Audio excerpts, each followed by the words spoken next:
Hello, Canada. Did you miss us? Because we missed you. Soccer North is back on CBC. We cover all things Canadian soccer and some. We are, of course, working our way towards the tournament of the year, the 2023 FIFA World Cup. In the meantime, there is so much going on in the world of Canadian footy, and we want to talk about all of it, or at least as much as we can. Here's what's coming up on the show. Former U.S. men's national team player turned analyst Herculez Gomez. He'll let us know if we're all just overreacting after the Nations League result. Canada soccer legend Dwayne De Rosario will join us as well for more reaction and discuss the legend Atiba Hutchinson. And CBC Sports Shireen Ahmed gets the 2023 FIFA Women's World Cup conversation started right here on Soccer North as we're less than a month away to the tournament kicking off.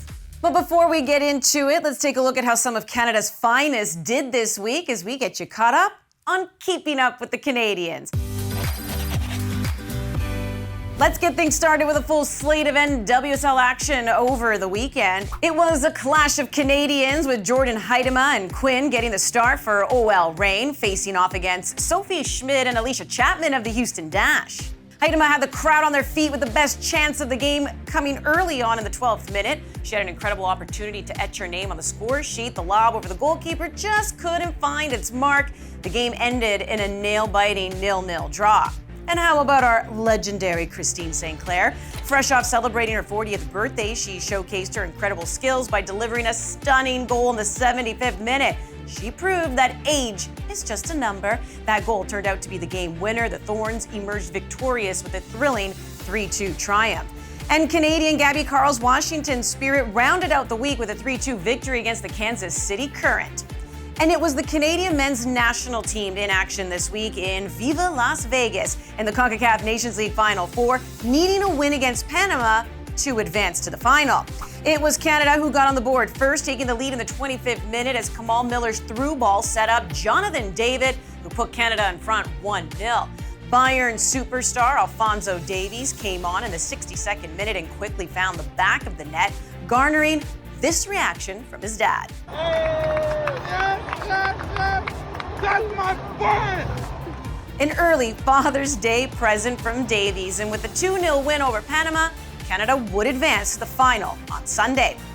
Before the match, midfielder Atiba Hutchinson officially announced his retirement.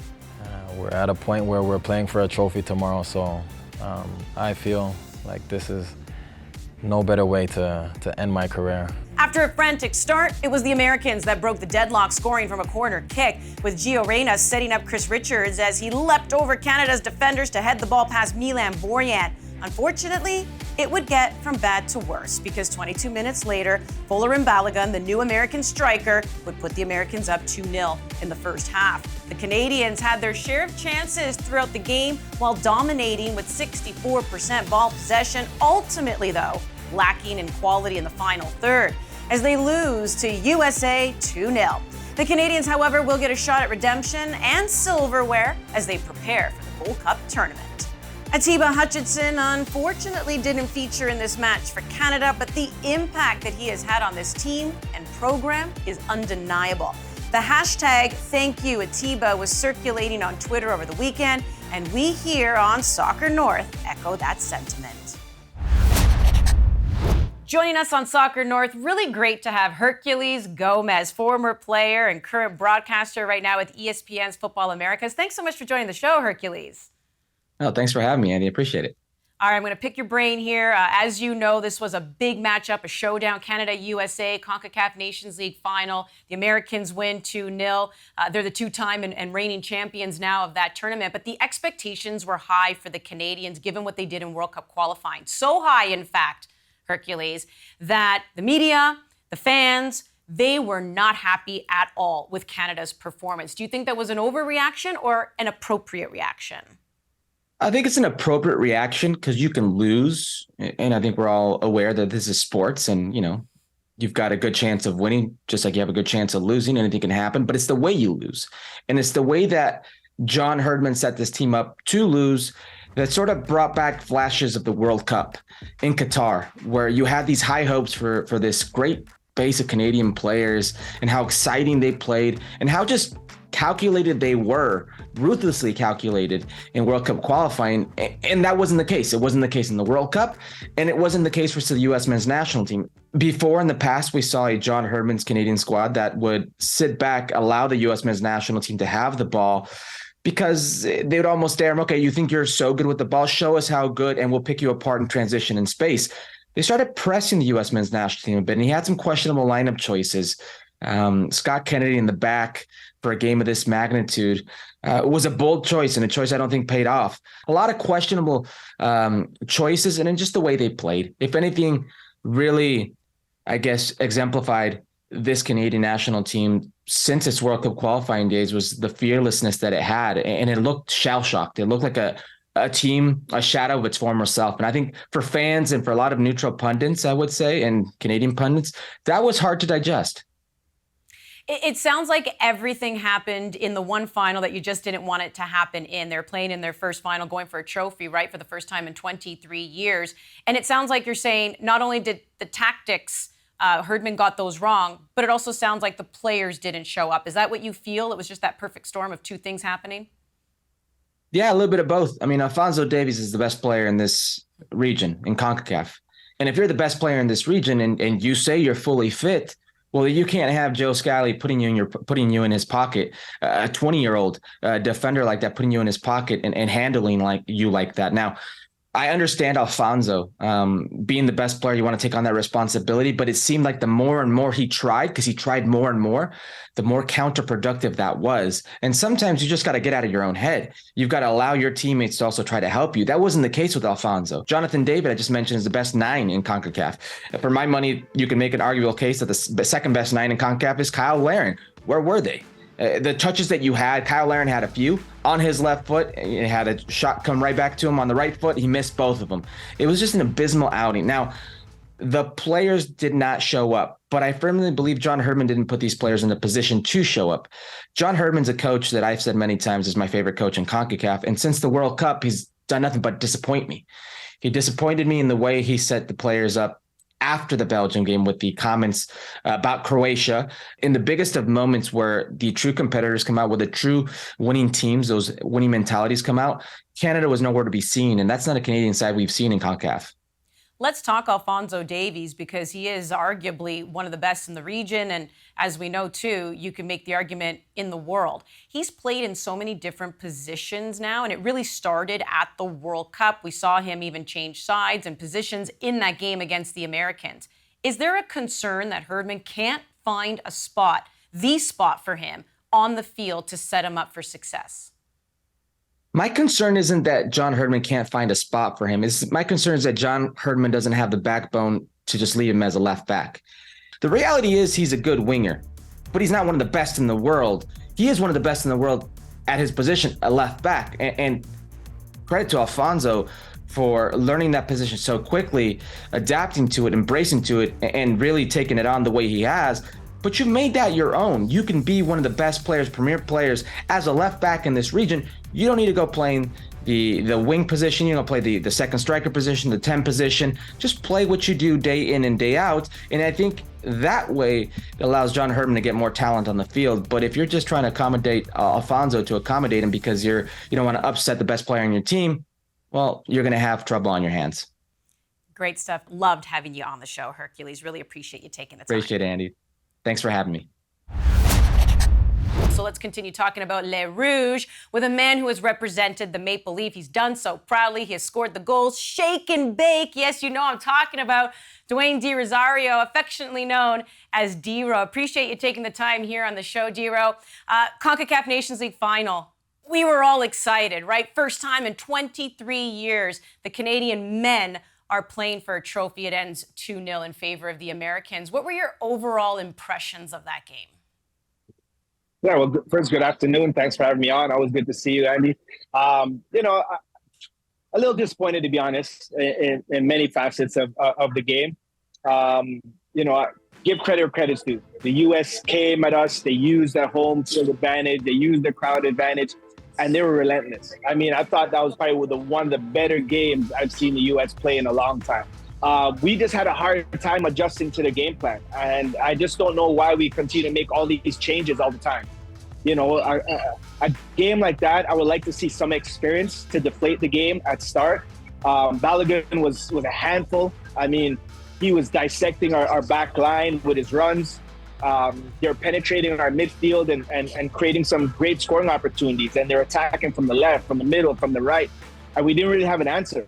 And I believe that every player that stepped on that field, that was on that bench, and the staff wanted, a result. We wanted to win that Nations Cup. That's bragging rights. And again, it puts us in a great position moving forward as we prepare for 2026. Yeah, a lot of the guys, they said, hey, I know you've been calling us kings of CONCACAF, but we need a crown. We need that trophy. They really wanted 100%. that. That's for sure. But hey, you know who is a king? Is Atiba Hutchinson. Here we are, so many storylines coming out of that week. And then he drops a doozy on all of us and says, this is it. I'm officially retiring. What memories do you have of Atiba? Yeah, I mean, obviously, first, I'm very disappointed he didn't play in that game. For someone that's done so much and not give him that time, it baffles me. But, Atiba's just, how can I describe Atiba? A living legend for Canada. What he's contributed to the game, what he's contributed to his career as a sideman, as a friend. I remember a young Atiba coming in to our national program in early 2000s. Skinny kid, but couldn't knock off the ball. Great decision maker. He loved the pressure. He loved playing for his country. And what makes me even more proud of him is a first generation Canadian from West Indian roots. And, for us, that's huge because it's another player that we could look up to. Our struggles in the 90s and trying to make it to the Canadian national team was very difficult. So to see him lead our nation to a World Cup for all of us was a dream come true. And I think no other person worthy enough to captain that side than Atiba. He's a relentless warrior. Obviously, his resume speaks for itself. Just a fantastic gentleman. And I know that he will be still involved at some levels of the game. He has 3 beautiful children. I think another one on the way. Can't keep track, but he definitely has so much to offer the game. And I really hope that we as a nation utilize his value and continue to find a way to keep him involved in development of the game at any level. He's still in great shape, and I need to know what face cream he uses. And here's the thing, you're right. Right. There is a baby on the way because I did push him a little bit when I had a chance to talk to him to say, come on, what about Gold Cup, especially since there's that one home game that will be played in Toronto. But he said the baby's due around then, and he wants to spend time with his family. So let's talk a little bit about that Gold Cup because we know a lot of the top players are going to be missing, whether they just need a break, heal, have to report to new teams. So we know it's going to be a little bit more of a developmental squad. How important is it for Herdman to see the depth of players he has? Yeah, I mean, it's a great opportunity. These environments allow you to see players like that in these environments. See not only for the national team side, but also for the player side. I mean, hey, you have a couple good games, your whole world could change. You can sign maybe an MLS or European team is looking at young talent. So it's a great opportunity nowadays, and thankfully Canada's in a position where we have so many players playing at a high level consistently where they do need the rest now. So the fact that we can see Canada play at a high level, see the youth, see the upcoming stars, I think it's a bonus for everybody. D-Ro, it is always great catching up with you, my friend. Thank you. Likewise. We are your home for all the stories around Canada's men's and women's national teams. As you know, June is Pride Month, and the soccer community in Canada is coming together to celebrate. Take York United from the Canadian Premier League, for example. They sent me my very own Pride jersey. How do I know it's my very own? Boom! My name, my number. The club hosted their Pride Night on June 9th against Atletico Ottawa and are auctioning off the match-worn jerseys right now, with all proceeds going to P-Flag York Region, the region's LGBTQ+ support, resource, and education network. So be sure to head to yorkunitedfc.canpl.ca to find out how to get your hands on one of these awesome jerseys. Continuing with our theme of Pride Month here on Soccer North, CBC Sports Shireen Ahmed had a chance to catch up with Canadian midfielder Quinn to talk about their experience being a transgender, non-binary athlete and the importance of representation. I think for me that makes all of the hard days worth it when I can have a young fan or young athlete come up to me and say because they saw me in sports is the reason why they maybe rejoined their soccer team or they continued on in sports. I think for me that's been the most impactful message and why I'm an advocate in the spaces that I am and why I am a face in sports. And so I think, yeah, it's that for me. I think there were hard days where I didn't see myself in sports growing up and I didn't have the mentors of trans athletes in sports. And so I think people being able to see themselves in the sports that they love is hugely important. I think for me, it's been one of the most impactful and I think positive experiences for me. For the full written story on the impact Quinn is having on and off the pitch, head to cbcsports.ca. Joining me now on the show is the one and only Shireen Ahmed, who will be on the ground in Australia and New Zealand following the Canadian women's national team at the World Cup. Welcome to the show. Thank you. I am so excited to play a game with you. Are you ready for it? I'm ready. It is called Something, Nothing, or Everything. So this is where I give you a scenario or I ask you about certain players and you tell me the significance of it. Okay? You ready to go? Yes. Jordan Herdman and Julia Grosso, they're in great form right now for their club team. And they should be major factors for Canada. The fact that they are now more mature as players, is this something, nothing, or everything for the team? I think this is everything. I think we'll file it under everything only because we see them maturing with their club teams.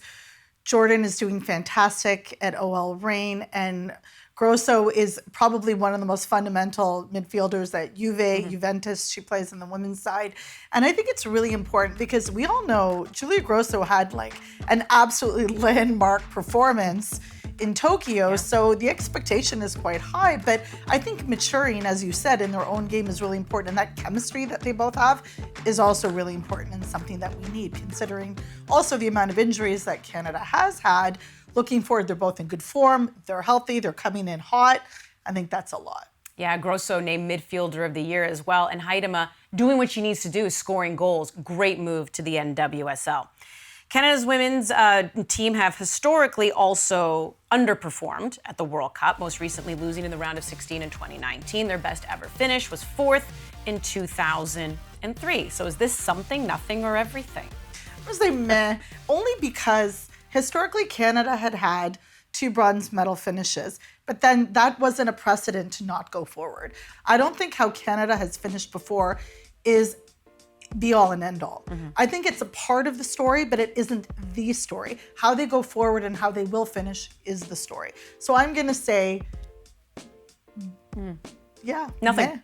Meh. Meh. All right. So Canada is in a group that people are calling the group of death. They're facing the hosts Australia. You're already chuckling, along with Ireland and Nigeria. The expanded format means only top 2 teams advanced from the group stage. Is this something, nothing, or everything? This is definitely something. I think it's important to understand that we're not fearful of being in the group of death. We're in the group of death because Canada is in the group of death. So it's important to, narrative changing is also important in media. How does it look? There are other teams that will be shuddering when they see our name. When that draw came out, it was like, okay, this makes sense. I mean, there are some disadvantages in terms of travel, having to go from Melbourne, where Canada is initially based, to Perth in the middle to fly back. But facing Nigeria, who boasts Asisat Oshoala, who has won, the Champions League, Women's Champions League with Barcelona, then Sam Kerr for Australia. Mm-hmm. You also have Caitlin Ford. You have seasoned players on Australia. And then you have Ireland, which I think is really important to remember. Kate McCabe is one of the most fabulous, forwards for Arsenal women's side. So you have, Vera Pauw, who is a legendary Dutch coach, coaching Ireland. So you have storied teams there, and I think the matchups will be incredible. I think Canada is one of the teams to beat, and everybody knows this. So calling this and labeling that the group of death is a good thing for Canada. Recently, they played Nigeria, a win and draw. They recently played Australia as well. Both of those wins. I like your mentality. Great thing about World Cups is, yes, you're going to be talking the soccer, you're going to be talking the players, the results, stats, analysis, we know all that. But what's wonderful is you get to be experiencing a new culture as well when you travel to these places. What can we expect from your reporting? Well, I've never been to Australia, and I'm really excited. I'm not only excited because I had the Men at Work album memorized, but only because I'm very interested in the cultural aspects and the stories about society in Australia and how excited they are. I expect Australia and New Zealand to be exceptional hosts, but also there's stories that are really important and I think Canadians will want to hear about. They have similar issues regarding Indigenous communities that I think are really important. For another thing, not as pressing as that, but are quokkas. I'm very interested in quokkas and koala bears. Quokkas are the cutest animal, and if you Google them, they have no natural predators, so they're the happiest animals on earth. I want to hang out with one. I want to do those kinds of things. I want to talk to people on the ground and don't forget, that particular part of the world has a different football culture as well. So to talk to people there, and the Matildas, the Australian team, are really, they have cemented themselves as the ones to look out. They arguably have the most important and striking, you see what I did there? Player in the world, Sam Kerr. So it'll just be really fun to talk to people. I'm excited to see all the people and talk to different fans and supporters coming from all over the place. Now I'm singing I Come From a Land Down Under. Bring me back some Vegemite. The 2023 CONCACAF Gold Cup roster was announced this past Monday, and as expected, there are some notable absences due to conflicts with European preseason starting in August. The likes of Alphonso Davies, Jonathan David, Tajon Buchanan will not be there. The Canadian men get set to kick off their Gold Cup campaign with a home match at BMO Field on June 27th. Safe to say I'm really excited about this summer. So much Canadian soccer to talk about. And I have to shout out the Vancouver Whitecaps for capturing the 2023 Canadian Championship title. Back-to-back winners. This year, the national tournament was the largest ever, with 14 teams competing. And we had ourselves a Cinderella story as well when League One BC side TSS Rovers beat Valor FC in the opening round, becoming the first semi-pro team to defeat a professional one. Soccer is growing, Canada, and we have you covered on Soccer North. See you next time. If you enjoyed this content, don't miss anything that we're putting out on Soccer North. Be sure to download the CBC Gem app, head to the App Store, and hey, it's free.